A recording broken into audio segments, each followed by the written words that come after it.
Every year, we're going to see some of our favorite UFC fighters get released from the promotion, whether that be for a loss streak, or for retirement, or because they wanted to explore opportunities outside of the UFC. And in this video, I like to go through the 6 fighters who I think have a good chance of getting released from the UFC.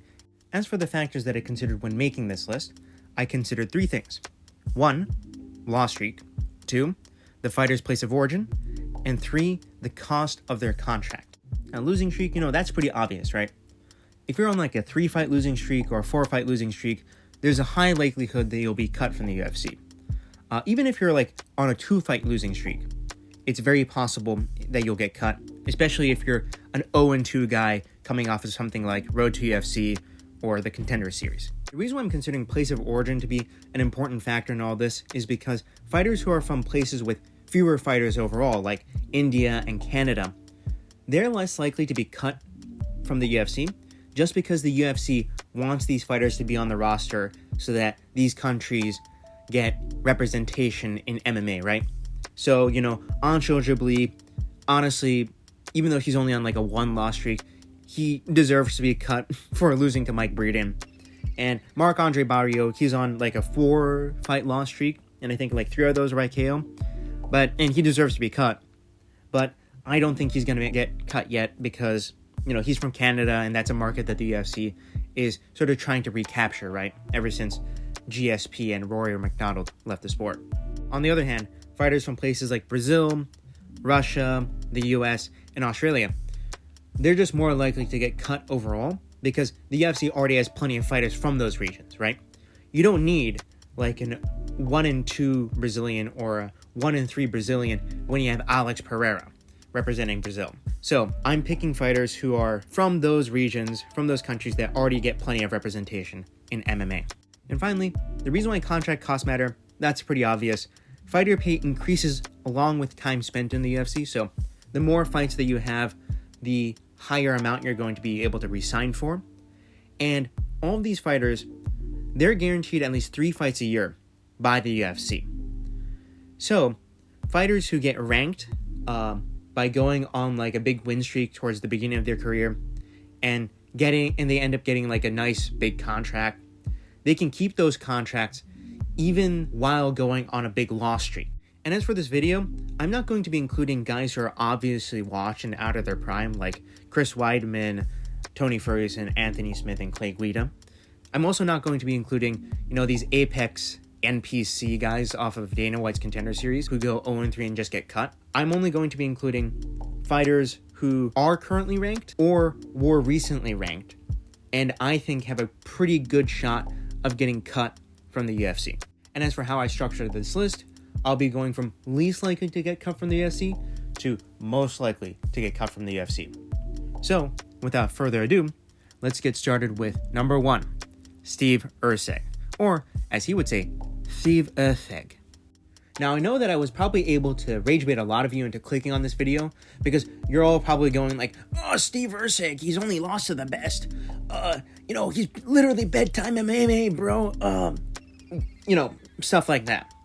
However, the reason why I can confirm that Steve Erceg is going to get cut from the UFC is because he is a League of Legends player.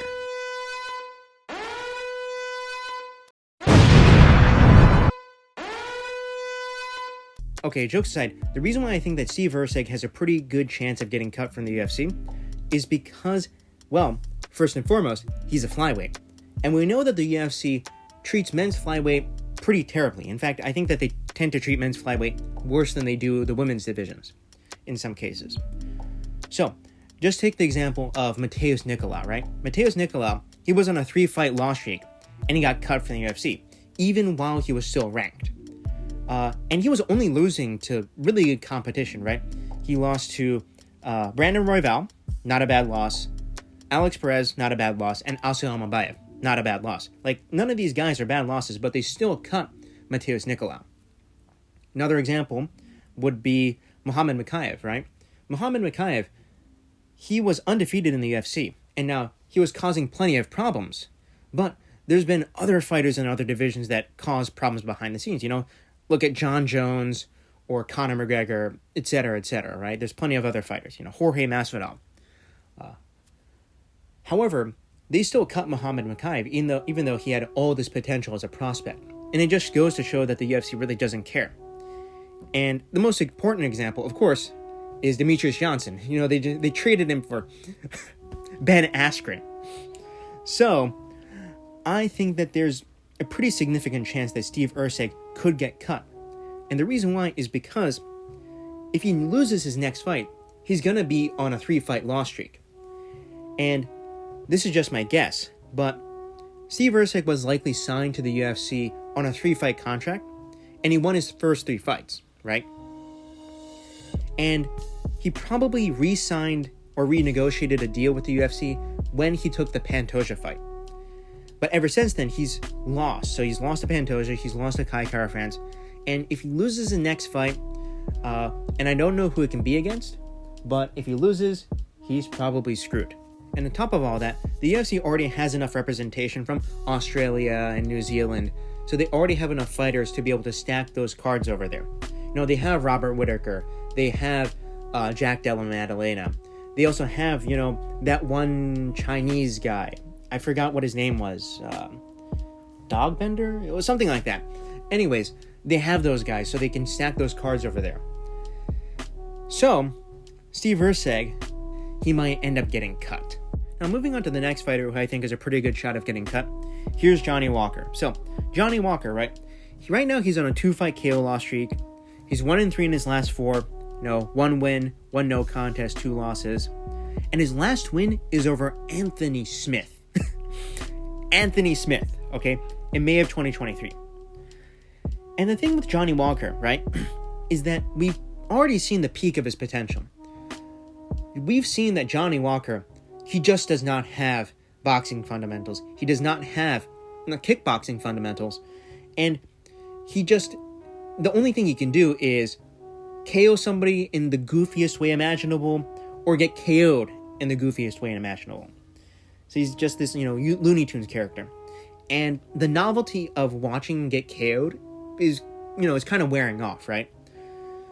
And the reason why I think Johnny Walker, there's a solid chance that he might get cut, is because he probably has a very expensive contract.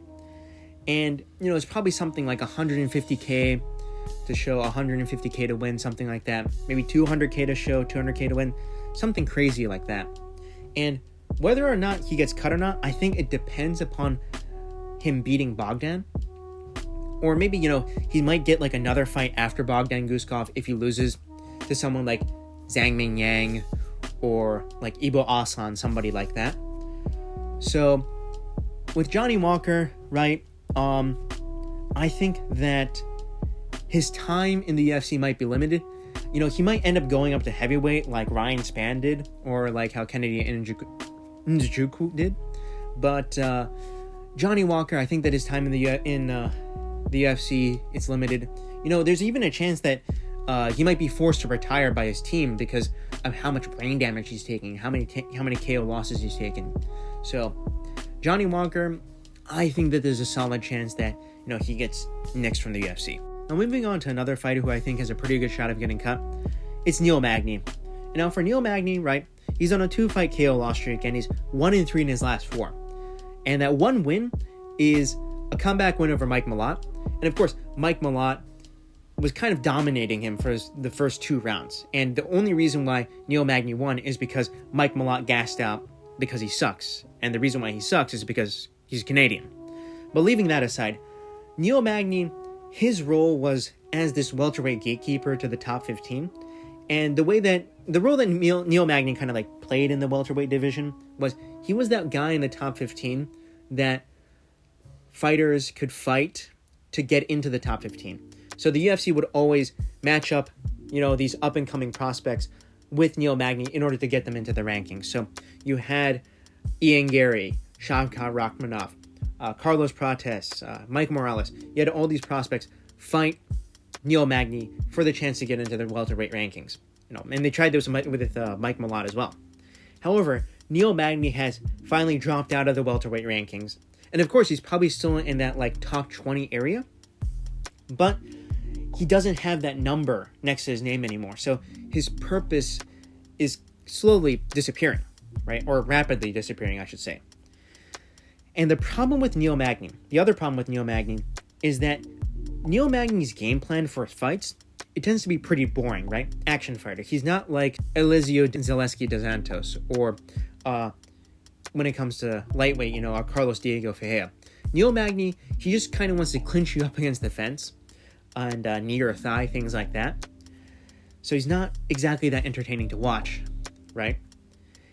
Furthermore, Neil Magny, he's like a 34-fight veteran. He has like the most wins in UFC welterweight history. So he's getting up there in age. And he also likely has a very, very expensive contract, right? Because of just how long he's been in the UFC. So, Neil Magny is one of those guys that the UFC might consider cutting if he loses one or two more fights, because he's probably very, very expensive for them to offer fights to. And his role as this welterweight gatekeeper, well, it's kind of fallen apart because he's no longer in the rankings. Now, moving on to the next fighter who I think has a pretty good chance of getting cut from the UFC, it's Paul Craig. Now, Paul Craig, right, he's on a 3-fight loss streak, and he's 1-5 in his last 6 with that one win over Andre Muniz. And overall, in the UFC, he's 9-1. So, if he loses his next fight, he's gonna have a negative record in the UFC. Now, Paul Craig, right, he has some fantastic wins. Like, Magomed Ankalaev and Jamal Hill. Those are fantastic wins. Nikita Krylov as well. However, Paul Craig, right, he kind of got exposed by Brendan Allen, who submitted him. And proved that, what worked up at light heavyweight, it just doesn't work at middleweight, right? Because of the skill difference, right? Light heavyweights, they just can't grapple, right? And Alex Pereira being champion is proof of enough of that, right? But ever since Paul Craig came down to middleweight, he's just, it just exposed all these things that in his game that just don't work. The fact that he only has a right body / high kick for his striking, the fact that he can't box, the fact that, his jiu-jitsu, it just doesn't work, really. And the reason why I think Paul Craig has a pretty good chance of getting cut this year is because he probably has a very, very expensive contract, because he used to be ranked pretty high at light heavyweight, and he has a couple of good wins. So the UFC, they treated him like a pretty decent prospect early on in his career. But ever since then, he's fallen off. He's been exposed. And I think that there's a pretty good chance that he might get cut, especially since the last time that he resigned, as far as I'm aware, wasn't back in 2022. And he's had a couple of fights since then. So he's probably coming up on the last few fights of his contract. And, of course, he's from Scotland. I think he's from Scotland, right? And although Scotland, I don't think that Scotland itself has a lot of representation in the UFC. You still have plenty of British fighters like Tom Aspinall, Arnold Allen, and that one Jamaican guy who Bilal Muhammad beat. I can't remember that guy's name, but yeah, that guy, that Bilal Muhammad beat. Anyways, that's why I think Paul Craig, he has a pretty good chance of getting cut from the UFC, especially if he loses his next fight, which I think there's a pretty good chance of happening. Yeah. Now, moving on to the next fighter, and I think this guy has the second highest likelihood on this list of getting cut from the UFC, and it's Matt Frevola. Now, Matt Frevola, right, he's on a 2-fight KO loss streak, and both of those KOs were really, really nasty, bad KOs, right? So he got head kicked by Benoit Saint-Denis, and he got kneed in the head by Faris Ziam. And both of those KOs were really, really bad, flatline KOs, and he's 5-5 in the UFC overall. And well, the thing with Matt Frevola is that he's 34 years old at lightweight, and he's from the US, so it's not like he's some guy that the UFC needs to keep around, right? And it's not like he's a massive name either.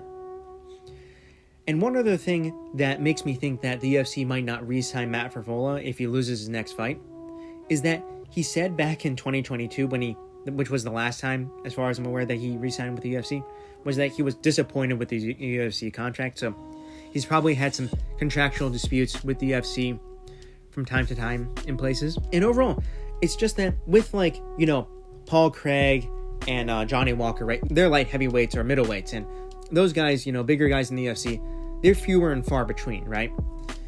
Meanwhile, I'm pretty sure that the UFC lightweight roster, it's probably the biggest in the UFC. Maybe bantamweight's larger, but Matt Frevola, the problem is that even though he used to be ranked, he was around that 14 area. In fact, Benoit Saint-Denis fought him to get his ranking. Matt Frevola, the problem is that he's kind of expendable for the UFC because he's American, he's 34 years old at lightweight, he's on a 2-fight KO loss streak, and if he loses his next fight, he's going to have a negative record in the UFC. So I think that there's a solid chance that he gets cut from the UFC this year. Now, moving on to the guy who I think is most likely on this list to get cut from the UFC, and in my opinion, 100% deserves to get cut from the UFC. It's Tai Oink Oink Tuivasa. Alright, so Tai Tuivasa, just where to get started with this guy. He's on a 5-fight loss streak, 4 of those are by finish, and he's 8-8 in the UFC overall. And the fact that this guy was 1 win away from fighting John Jones for the vacant UFC heavyweight title is just an indictment of the UFC heavyweight division. It's just terrible, right? It just shows how low the skill level is in that division, right? The fact that Ciryl Gane was getting dropped by this guy is a disgrace. Ciryl Gane, you are a disgrace for getting dropped by this guy. And Tai Tuivasa, right? He just does not take his career seriously at all. He's eating Taco Bell before his fights. He's a fat pig. He trains at Planet Fitness. And he's just a summary of everything that is wrong with heavyweight. The fact that this guy is still ranked is a disgrace. And Tai Tuivasa, the reason why I think that the UFC might finally be forced to cut him is because he likely has that really, really good contract from being in that title eliminator bout with Ciryl Gane, with being in the UFC as long as he has been. And since this guy, the UFC probably knows that this guy, he's not taking his career seriously anymore. He's just in it for a paycheck. They're probably going to cut him if he loses his next fight. And even if even if he wins his next fight, I can see the UFC cutting him. Yeah. So, Tai Tuivasa, you're a fat pig. No matter how funny you are, your existence is an indictment and a disgrace to the UFC heavyweight division. And yes, UFC, please, this guy doesn't deserve to be ranked. Please cut him. He's a fat hog. He's literally MMA Joey. So yeah. Cut him. But yeah, that's the end of the video. I know that this video doesn't have the typical script quality or editing quality, things like that my other videos have. But it's because, I've been busy with other things. There's a big project that I'm working on right now that I'll have ready before UFC 311. So please look forward to that. It's going to be something similar to the Why is MMA So Right-Wing video. Something along those veins. It's going to be more of an educational / in-depth analysis video, a more serious video topic. And the other thing I wanted to announce is that I will be having a Ryzen 49 or Rising Decade watch-along party in my Discord. So please make sure to join the Discord. You can find the link in my profile description on YouTube. So please, and as well as that in the description of this video as well. So please make sure to check that out. Okay. So yes, thank you, and yes, goodbye.